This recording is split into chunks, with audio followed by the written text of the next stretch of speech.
क्या आपके माइंड में भी क्वेश्चन आता है कि फीमेल का जो पार्ट है, वो कितनी बार करने से लूज़ हो जाता है? कितनी बार ऐसा अगर आप करते हैं तो हो जाएगा लूज़ एंड शुरुआत में कैसा होता है?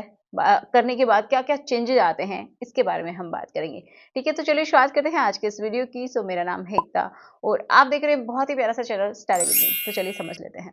देखिए जब भी कोई फीमेल जब शुरुआत में जब उसने कुछ भी यूज़ नहीं किया है, ना ही उसने खुद से कभी भी कुछ किया है, मतलब ना कोई टॉयज़ का इस्तेमाल किया है एंड जब वो शुरुआत में करती है, ठीक है? तो एक्चुअल में होता क्या है ना कि बहुत दिनों तक जो फीमेल है, अगर वो कंटिन्यू कर रही है जैसे कि उसकी नई-नई शादी हुई है, उसने पहले कभी भी कुछ भी नहीं किया एंड वो शुरुआत में ही कर रही है, तो उसको कुछ दिन तक 5 से 10 दिन तक या फिर थोड़ा बहुत और ज़्यादा भी हो सकता है किसी-किसी का क्योंकि सबकी बॉडी एक जैसी नहीं होती है, तो उनको थोड़ा-सा अ, पेन फ़ील होता है एंड किसी-किसी को सहज नहीं लगता है। क्योंकि जब वो शुरुआत में करती हैं, तो पहली बात तो उनकी जो बॉडी है, वो उसके लिए बहुत ज़्यादा रेडी नहीं हो पाती है एंड उनकी बॉडी को आदत भी नहीं होती है। तो इस वजह से क्या होता है कि जब उनकी शादी हो जाती है, तो किसी-किसी को ये शिकायत रहती है कि जो फीमेल है, उसका जो पार्ट है, वो उनको टाइट फ़ील होता है। मेल को तो अच्छा लगता है बट जो फीमेल है उनको थोड़ा पेन भी रहता है। हल्का-फुल्का पेन रहता है और वो जैसे-जैसे करती हैं तो धीरे-धीरे, धीरे-धीरे उनको दोनों को ही ऐसा लगता है कि अब सब ठीक हो गया है एंड जो मेल है उनको ऐसा लगने लगता है कि अब ये जो पार्ट है ये लूज़ हो गया है। तो ये गिनती क्या होनी चाहिए? तो देखिए ये कोई गिनती नहीं होती है, मैं आपको बिल्कुल क्लियर बताती हूँ कि होता क्या है। जब आप शुरुआत में करते हैं तो देखो जब भी आप रिलेशन बनाना शुरू करते हैं तो आपका जो ब्रेन है एक तरीके से वो सिग्नल भेजता है और जो ब्लड का जो फ्लो है उन हिस्सों की तरफ बहुत ज़्यादा हो जाता है, ठीक है? जिसकी वज़ह से क्या होता है कि वो जो हिस्से हैं वो थोड़ा-सा स्वेल कर जाते हैं, लेंथ में भी बढ़ जाते हैं। इसी तरीके से फीमेल का भी होता है कि वो उनका जो पेट हिस्सा है वो स्वेल कर जाता है एंड उसकी जो कैनाल है, जो एक ट्यूब जैसी स्ट्रक्चर होती है, ऑब्वियसली आपको बात पता ही होगा। तो वो उसकी लेंथ भी एंड थोड़ी-सी उसकी गर्थ भी बढ़ जाती है, ठीक है? लेंथ मतलब उसकी गहराई भी बढ़ जाती है एंड थोड़ी-सी उसकी जो चौड़ाई है, वो भी थोड़ी-सी हो जाती है। लेकिन जब पहली बार कोई फीमेल करती है ना, तो उसकी जो मसल्स हैं, वो पूरी तरीके से पैक्ड रहती हैं, ठीक है? मान लीजिए ये आपका वो पार्ट है एंड ये जो मसल्स हैं, ये मान लीजिए मसल्स हैं, ये पूरी तरीके से ऐसे पैक्ड हैं। ऐसे रास्ता खुला है, तभी तो वहाँ से पीरियड्स आते हैं, ठीक है? तो वहाँ का जो ब्लड है वो निकलता है, तो खुला हुआ है बट ये पैक्ड होता है।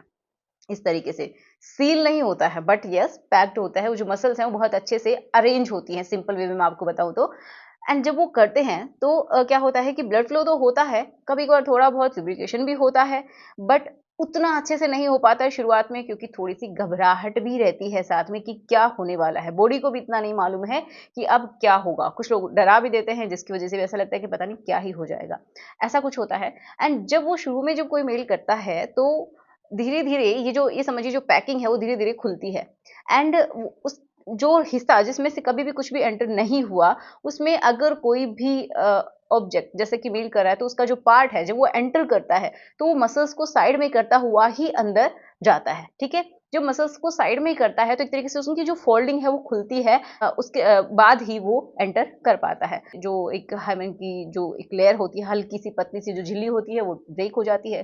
किसी की पहले ब्रेक हो जाती है, किसी में बहुत कम होती है, वो साइड में हो जाती है, किसी की वो बाद में भी नहीं हो पाती, बस वो साइड में होके ही रह जाती है, ये मैंने बहुत बार बताया है, तो ऐसा हो जाता है। तो आपको भी समझ में आया होगा कि शुरुआत में दोनों को ही टाइट फ़ील होता है, मेल एंड फीमेल दोनों को ही, ठीक है? लेकिन हम बढ़ते हैं आगे और ये जान लेते हैं कि जब करते हैं, उसके बाद आपको टाइट फ़ील होता है, बट जब बहुत बार अगर हो जाता है, शुरुआत के बाद जैसे हो जाता है तो आपको ऐसा क्यों फ़ील होता है कि नहीं, अब तो लूज़ हो गई है? ऐसा क्यों महसूस होता है आपको? क्योंकि बहुत सारे लोगों की शिकायत रहती है, तो मैं बताती हूँ कि ऐसा क्यों होता है। देखो, शुरुआत में जब आपने किया तो आपकी बॉडी भी उसके लिए जो फीमेल की बॉडी है उसके लिए नई थी और आपके पार्ट के लिए भी वो जो हिस्सा है जिसमें से आप एंटर करवा रहे हैं दोनों के लिए ही बिल्कुल न्यू है एंड तो उसके लिए क्या है कि थोड़ा-सा आपको ऐसी मेहनत करनी पड़ती है, जो मसल्स होती है बिल्कुल पैक्ड होती हैं, उनके बीच से आपको रास्ता बनाना होता है, अच्छे से उसको खोलना होता है।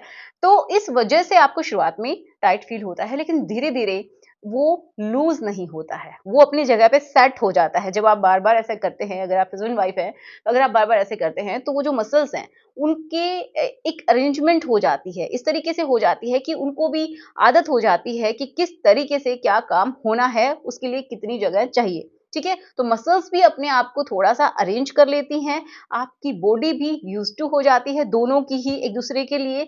एंड बहुत अच्छा धीरे धीरे आप देखते हैं कि लुब्रिकेशन भी होने लगता है। जब ल्यूब अच्छा होता है तो आपको थोड़ा सा स्लिपरी महसूस होता है, जिससे कि एक काम आसानी से हो सके। और जब आप बाद में जब आप बिल्कुल एक्सपीरियंस हो जाते हैं तो उसके बाद क्या होता है ना कि आपकी जो बॉडी है वो भी अच्छे तरीके से रिस्पॉन्स कर पाती है, स्पेशली अगर हम बात करें फीमेल्स की, क्योंकि उनका जो लुब्रिकेशन अगर बहुत कम होता है तो उनको तो पेन भी होगा और ड्राइनेस की वजह से आपको लगेगा कि बहुत ज्यादा टाइट है, बट नहीं, घर्षण ज्यादा हो रहा है। इसका मतलब है फीमेल को पेन होगा लेकिन आपको शायद अच्छा लगे, लेकिन वो घर्षण है।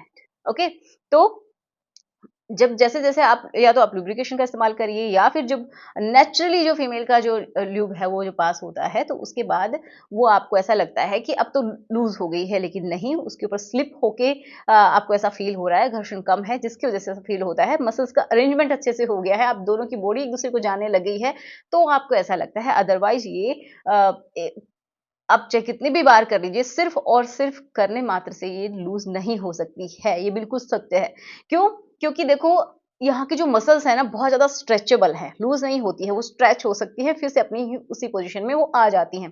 तो ये स्ट्रेचेबल होती है, आप सोचिए जो बच्चा होता है, जब वो पूरा का पूरा वहाँ से निकल सकता है एंड तो उसके बाद भी बहुत सारे चेंजेज़ नहीं आते हैं, कुछ चेंजेज़ आते हैं लगभग 90 से 95% तक वो जो पार्ट है फर्स्ट डिलीवरी में ऐसा का ऐसा हो जाता है, ठीक है? कुछ इंटरनल डैमेज होते हैं, कुछ मसल्स ब्रेकेज होते हैं, ऑब्वियस सी बात है, अगर पूरा बच्चा आ रहा है तो इतना तो होना ही है, लेकिन धीरे-धीरे रिकवरी होके और 90% तक भी, 95 तक भी किसी-किसी की बिल्कुल ठीक हो जाती है, तो ये कोई भी बात नहीं होती। बट मल्टीपल डिलीवरी अगर हो रही हैं, तो ऐसा हो सकता है कि थोड़ा आपको लूज़ महसूस हो, किसी-किसी को तो सर्जरी भी करवानी पड़ती है, इतनी प्रॉब्लम हो जाती है, ठीक है?